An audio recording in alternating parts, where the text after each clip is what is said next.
with his message entitled Personal Testimony, here's Colonel Bottomley. Most of you boys will be flying an airplane before you're as old as your dad is. It'll be as common as driving a car when you grow up. I grew up in the little town of Chinook, Montana. I was the second son of 7 boys, son of a tough old Montana pioneer lawyer. And it's not easy raising up 7 sons, 2 years apart. It takes a big chunk out of a dad and mother's life just raising boys when you have 7.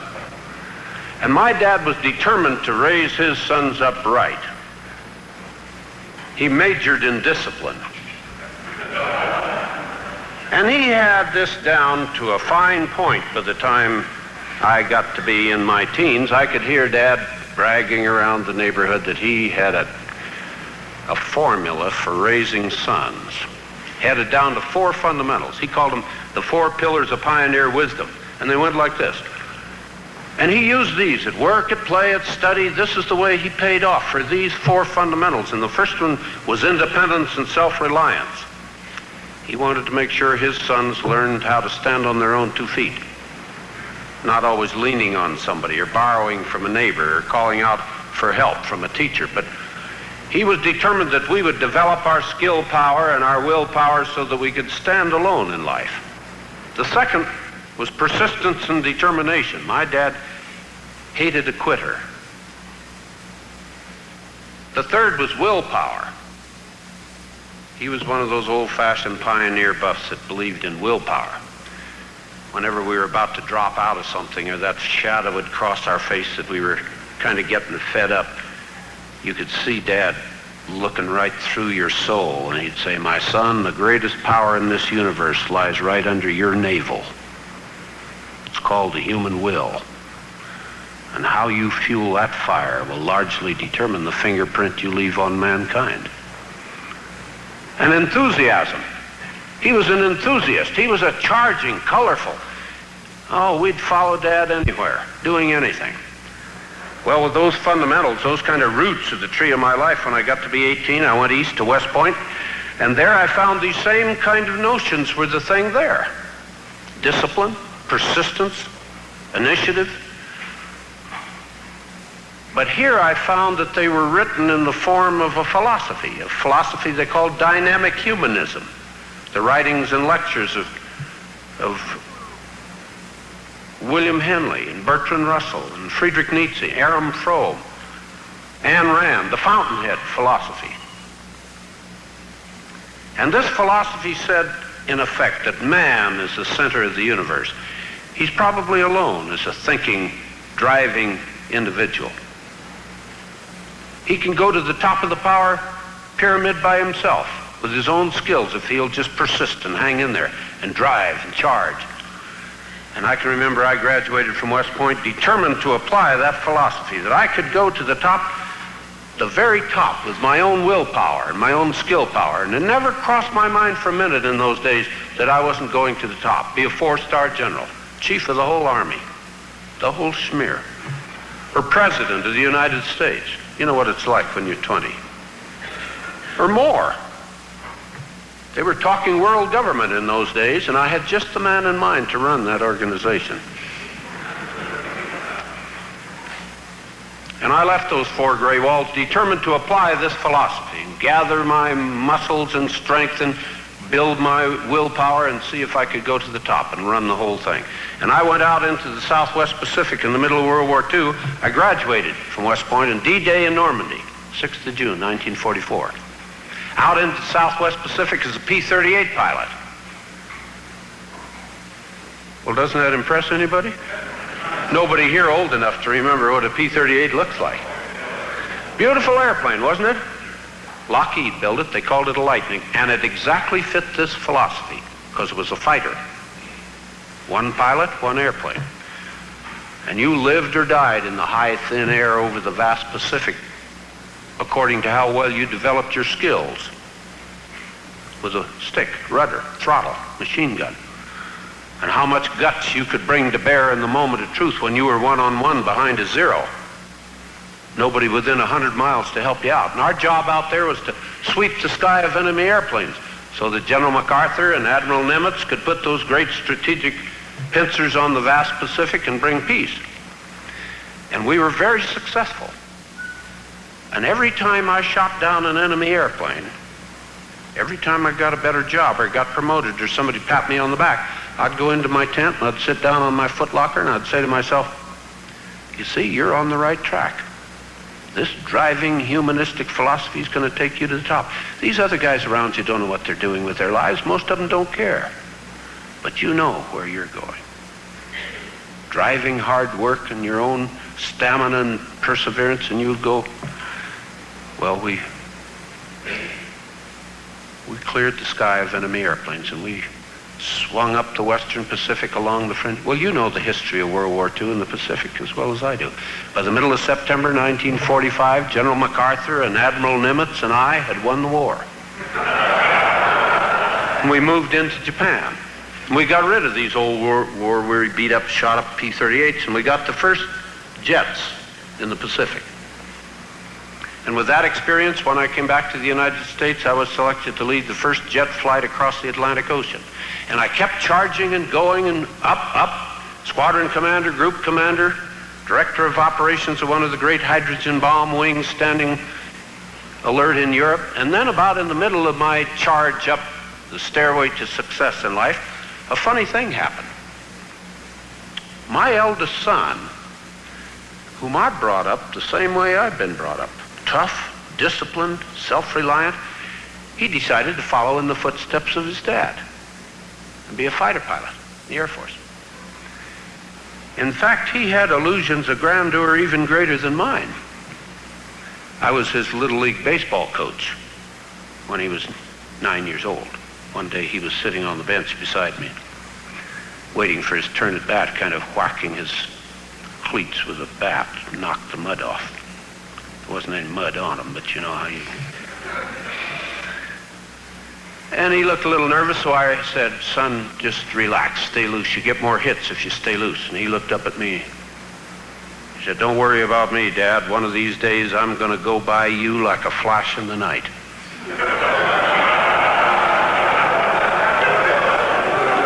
He said, I'm going to be an astronaut. I patted him on his little baseball cap and I said, that's fine, son, but just keep your eye on the ball today. He said, no, I mean it. I'm going to be the first man on Mars. And you know, that didn't bother me. That didn't shake me. He was that kind of a boy. Well, he got an appointment to the Air Force Academy. And you know, when the young guys gather at Colorado Springs from all over the United States, the 1st of July, the new class every year, they don't know each other. So in order to room them fairly, they draw names. And my son drew a name, moved in, and found that he was rooming with a young navigator. Not an airplane navigator, a young Christian navigator, a young Glen Erie navigator. And this young guy had a book that my son wasn't familiar with. And he had some ideas about life that my boy hadn't kicked around before. And they used to stay up late into the night, night after night, with a flashlight, after taps, sharing, reading in this book and talking about these ideas. And one day I got caught by surprise. I got a beautiful, joy-filled letter from my son. He had become a Christian, a real Christian. He had deliberately turned over control of his life to Jesus Christ. Well, I was demolished. I'd taught him all he needed to know to be a success in life. The 4 fundamentals that my dad had pounded into me, I'd pounded into him. I wasn't very pleased that he'd run into a young stranger with a book, and after a few months, chucked my tough, real American philosophy in the trash. But I loved him. He was my eldest son. We'd played Little League ball together. We'd hunted and fished, walked the highways of life hand in hand. So I wrote him a letter. I said, son, I'm not upset that you found religion. If you don't take it too seriously and keep it in the proper context, it'll help you through life. Well, my son was one of these unusually mature young men. He knew what he had. So he wrote me back a letter. He said, "Dad, there's no way that I can ever thank you enough for the solid, sound way in which you've raised me up in life. But out here in the mountains of Colorado, I've run into a young friend with a book that was written by God, and it contains the real truth. And in this book, I have discovered the key to life. The key to life. And Dad, somewhere, sometime, you're going to need that key. Every man does. To unlock your potential for serving your fellow man." He said, "I know it's not yet, but when that day comes, will you remember something? I've found it, and I badly want to be the one that shares it with you." Well, I didn't have time for that kind of deep philosophic nonsense. I was charging up the stairway to success with a philosophy obviously working. For me, driving, charging, scrambling up the stairway to the stars. And of course, for a military man, that kind of a lifestyle, that kind of a driving life takes you to war, because that's where the action is. That's where you can jump ahead, get promoted ahead of your friends. So I went to Southeast Asia as early as I could, my 4th war. And out there I commanded a task force. For a year we bombed and strafed and burned and chased the enemy out of the Mekong River Delta. And I got promoted up to the headquarters, and we planned the next year the operation stopping the supplies coming across the DMZ. And at the end of that year, to start the 3rd year, the general gave me the greatest opportunity that a flying fighting man can possibly ask for. Command of a fighter wing in combat. My wing was at Tok Lee in Thailand, way back in the boondocks of Thailand on the Burma border.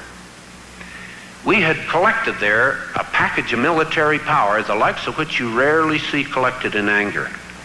100 fighting airplanes were in my command. 5 squadrons of F-105 fighter bombers to go smash the enemy, burn his missile sites and airports, bridges, supply dumps. 2 squadrons of tankers refuel us in the air, coming and going. And every day, every morning, I used to open the day's flying activities. I'd lead the dawn patrol. We'd roar out across the Mekong River and find the enemy and burn, smash, bomb. And by the middle of that 3rd year, we were riding a terrific wave of power, glory, a crest of esprit de corps. And right in the middle of that 3rd year, President Johnson stopped the bombing. Remember? He came on national television one Sunday afternoon, and he told the world, "My pilots are going to stay out of North Vietnam. We're not going to cross the border again and bomb Hanoi and Haiphong. Instead, we're going to go to Paris like civilized human beings ought to, and sit down and reason together with the enemy and find a basis for peace." Well, out in the war zone, this decision came down to us fighter pilots in the form of a directive, an order.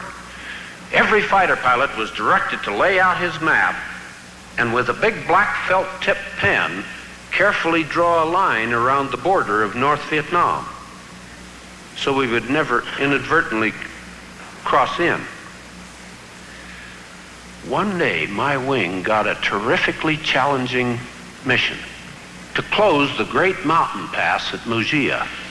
Mujia Pass. Mujia Pass was a cut through the mountains, a narrow cut through the great Ammonite Mountains. And through that pass flowed most of the supplies from North Vietnam, China, Russia, down through the pass, down the Ho Chi Minh Trail in the Mekong River to supply the enemy in Vietnam, South Vietnam, Cambodia. Our job was to block the pass. And we looked at the aerial photographs, and you could see this narrow cut through the mountains. And up along the northern face of the cliff, the road hung high, dangerous, difficult target to hit. But I talked with my pilots, and they convinced me that there was a tactic that could close the pass. If we bombed in on the cliff up above the road and landslid the mountainside down across the road, no way they could get anything through before spring. So this one morning we loaded 16 airplanes with 750-pound bombs, our toughest bombs, and we set the fuse on the nose to delay so they'd penetrate into the cliff before they exploded. That would give us more rubble down the mountainside. And just as dawn broke over the jungle, we circled over the pass. High. I looked down, and I could see this little yellow road snaking through the purple shadows of the dawn. And I called on the radio. We were on radio silence, but I punched the mic button and I just barely whispered, "Hang high. Hang high." That means circle high, out of sight. We'll catch him by surprise. I'll show you where to hit. I rolled my F-105 over and I dove down into the canyon. At 550 miles an hour, I put the pipper of the sight just above the road on the cliff and held it steady for a second. Steady, steady. Then I pickled one bomb. And then I pulled about 5 Gs to get up out of the canyon and out of the explosion. I looked back over my shoulder to see what had happened. Boy, let's see this great white flash.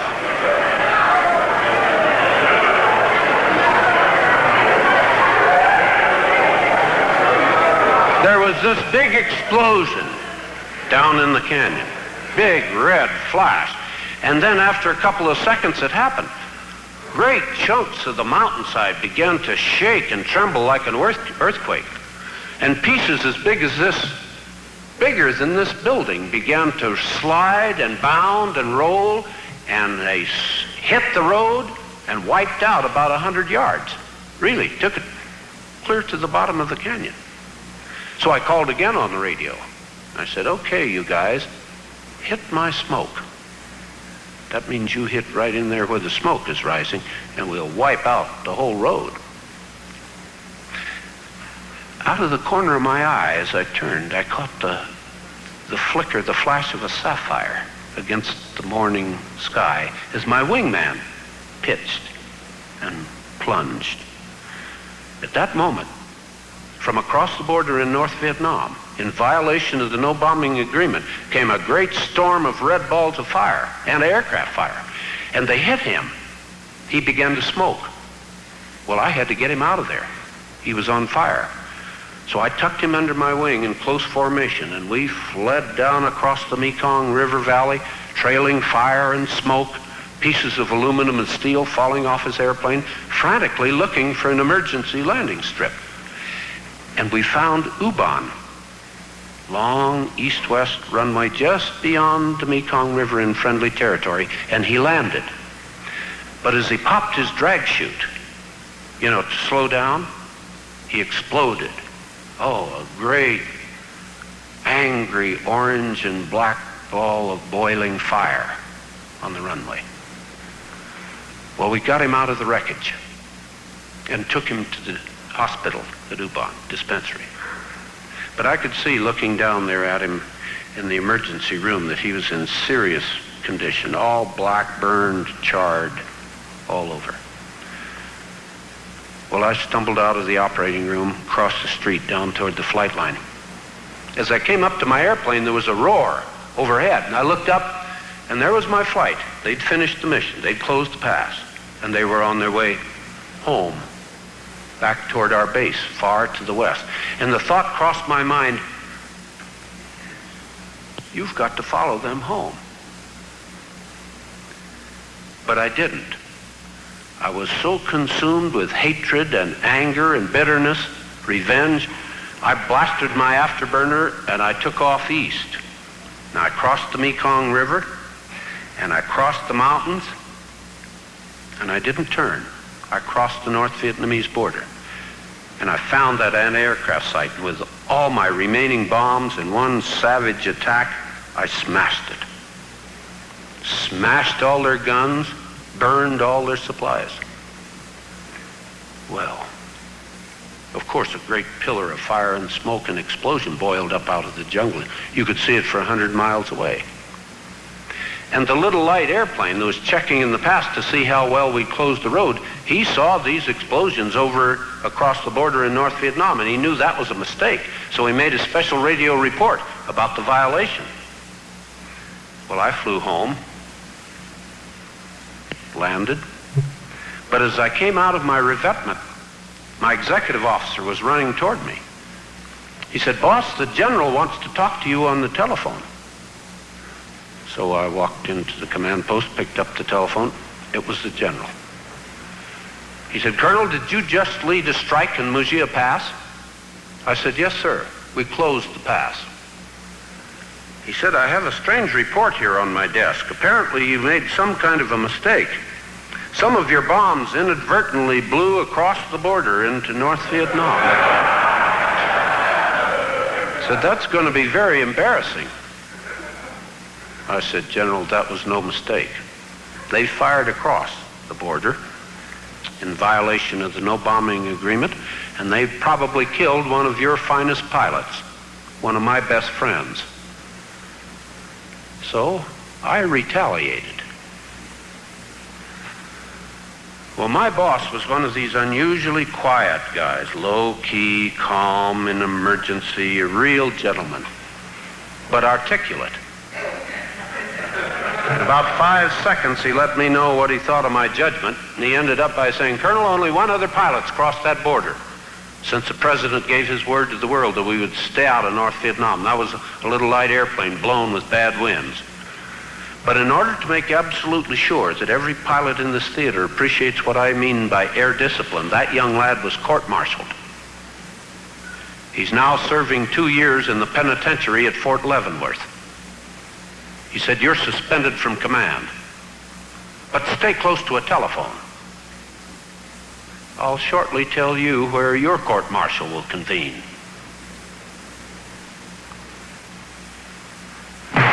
Instant disaster, right? All those years of driving and charging and scrambling, this philosophy over which I had a grip with my own skill power, my own willpower over any situation that presented, demolished. My personal freedom, gone. I couldn't believe it.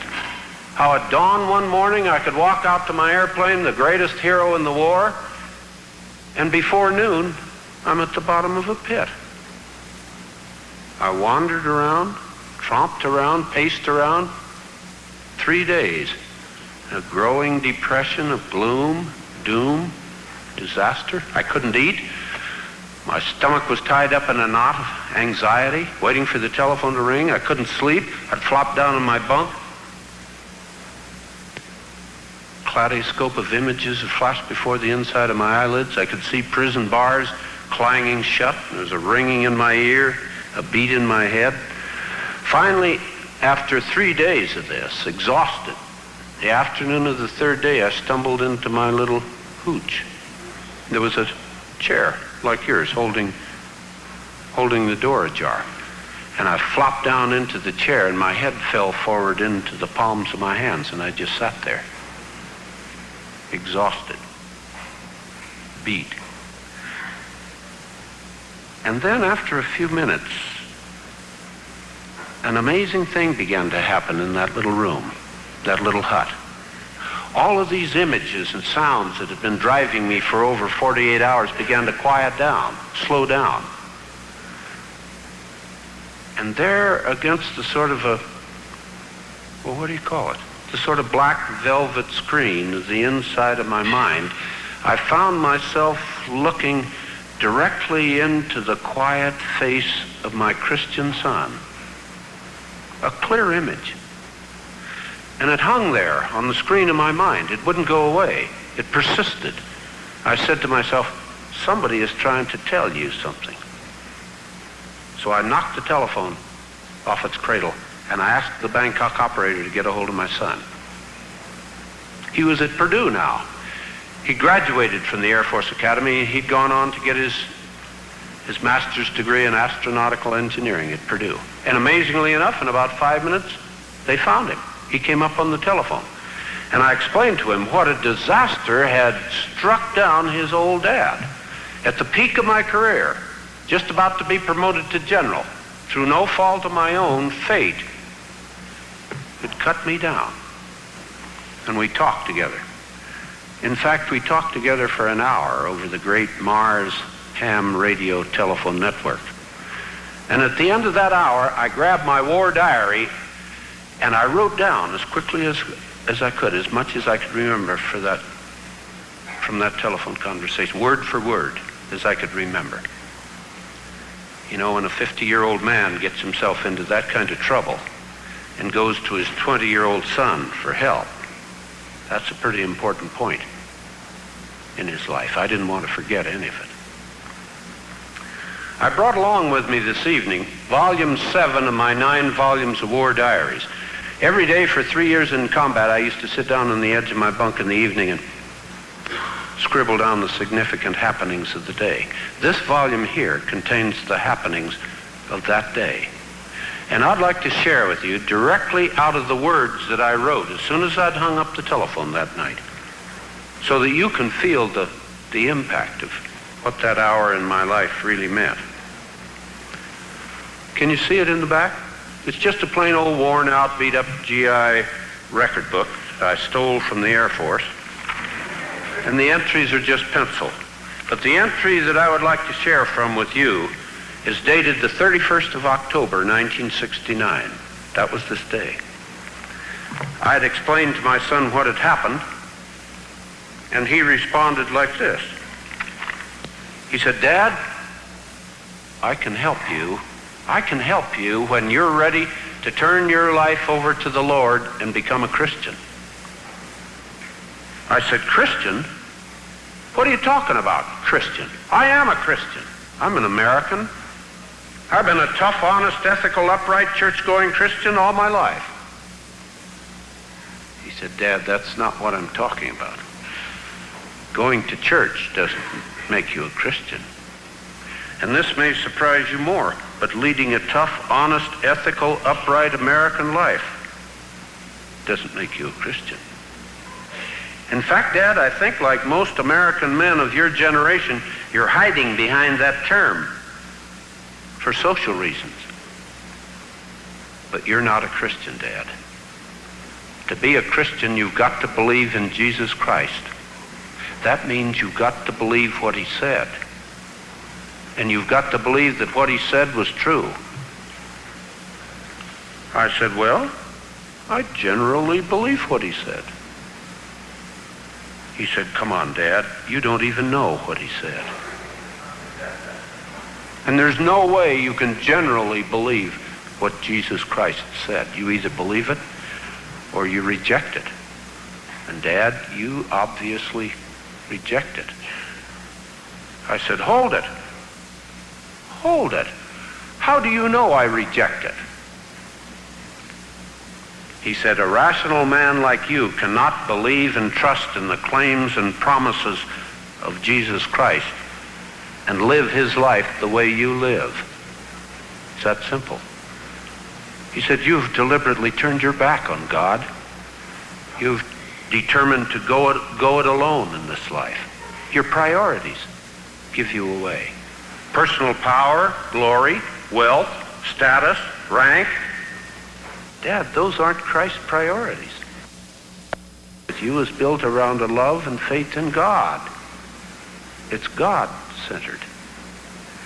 You see, Dad, a Christian simply has discovered that fellowship with God is the most important thing in a man's life.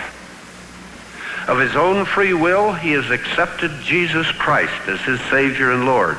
He believes what he said. He simply believes what he said and acts like he believes what he said.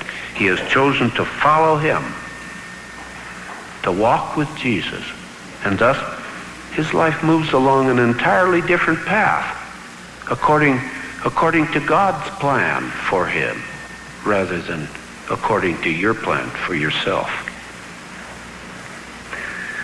And then he continued. He said, "No offense, Dad. I love you with all my heart. You know that. But the pattern of your life speaks loud and clear. And the pattern of your life speaks loud and clear of a faith and trust in something entirely different from this. A faith and trust in yourself alone." He said, "Dad, your life is a monument to what relentless, driving human willpower, self-reliance, discipline, and great physical energy can sometimes achieve in this world. But Dad, you've built your life on sand. The sand of these kind of self-centered attitudes. Now the rains have fallen and the floods have come and the winds blow, and your great, tall, glorious monument to yourself, it's been swept into the sea. Well, we talked for an hour. And the longer we talked, the more I could feel my perspective changing. I began to see some hope, some light. And I noticed I was tracking his reasoning, a thread of pure, straight, golden logic.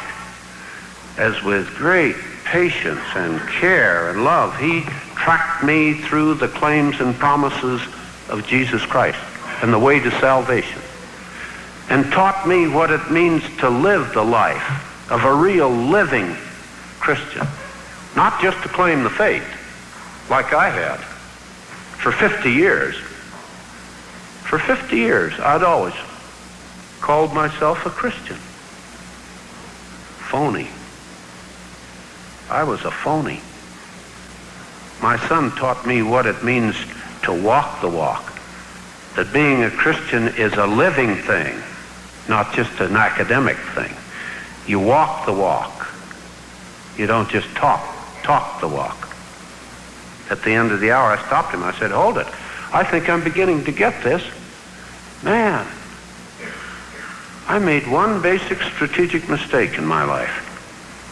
It wasn't my dad's fault, but I deliberately chose to do my thing in life alone, with my own skill, my own will. And I see what you mean.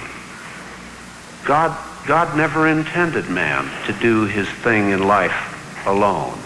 He created man to dream and explore and build together with him in fellowship.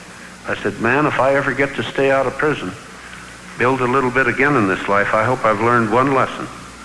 You don't try to do it alone. Even if I only have time to lay one stone beside another, I hope I've learned to do that in fellowship with a power that's got the reins of the galaxies in his grip. And then I know I won't, comes a day of pressure, an hour of tension or disaster, I won't blow it, lose control, like I did here.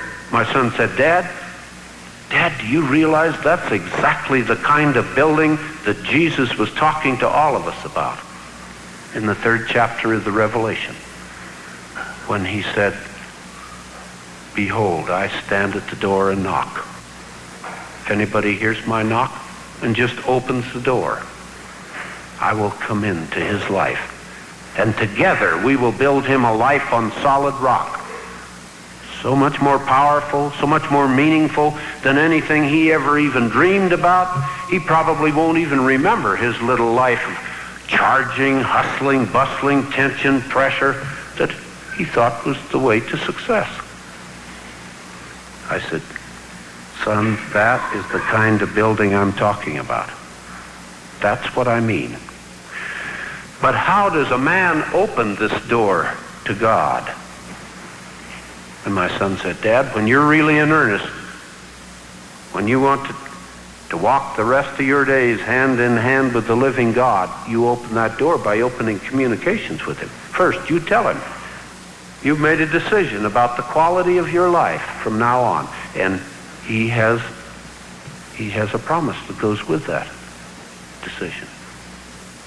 So together in the quiet shadows of that little hut, 15,000 miles apart, but so close in heart I felt like I could reach out and touch my boy. We knelt down together and we opened communications with the living God. It was so straight, so clean, so direct, so honest, I couldn't believe it. We just prayed together, my son and me. That simple little life-changing prayer. Lord Jesus, I need you. I open the door of my life and welcome you in as Savior and Lord. Thank you for forgiving my sins. I've got an idea of what that cost. Now take control of my life and make me the kind of man that you want me to be. Well, my son exploded with joy. You could hear him all over the state of Indiana. He knew the significance of this decision, this open, direct confrontation with the living God, this communication, straight. And he recognized it as an answer to prayer. He knew it was an answer to prayer. For 4 years, every single night, he had been praying for my salvation. The prodigal father had finally returned. And he gave me some homework. And the next day I was embarrassed. I had to go down and find my chaplain's office and borrow a Bible.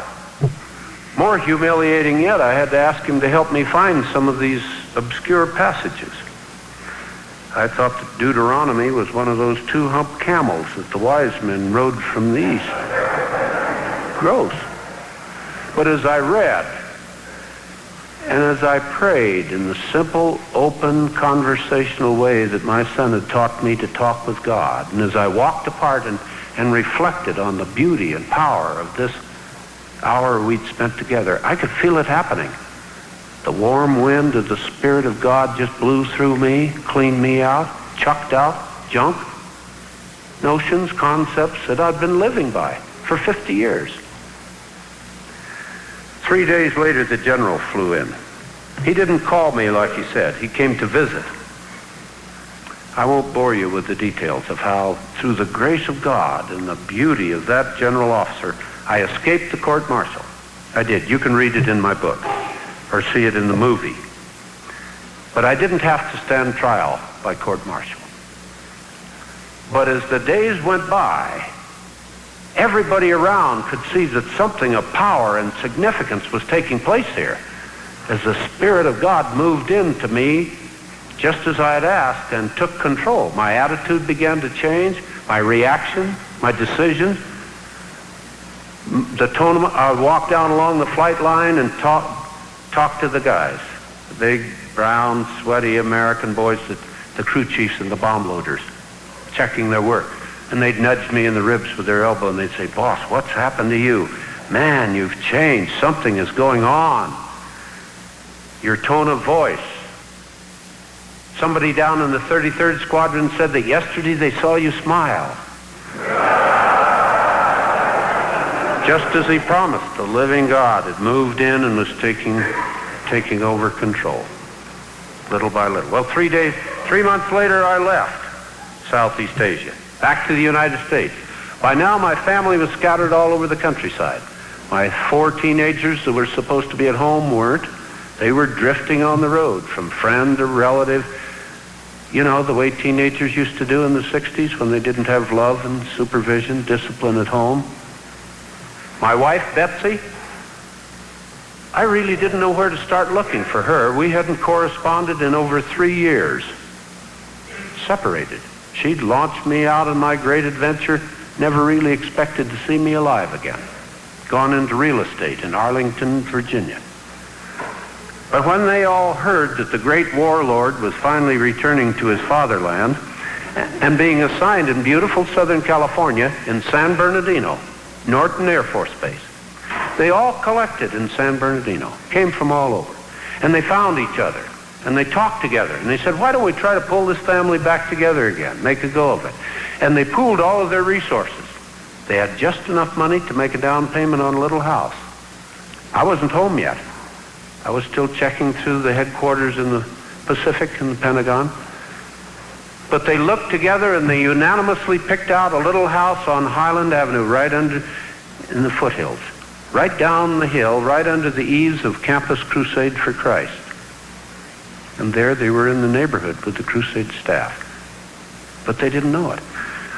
But the girls from Campus Crusade, Dorothy Mayell, Vonette Bright, Barbara Fain, and the other girls, Eleanor Page, they saw Betsy moving her family in, and like good neighbors, they went to share the work. And they shared the work of the move. And they shared their food. And they shared their love. And they shared the claims and promises of Jesus Christ with my Betsy.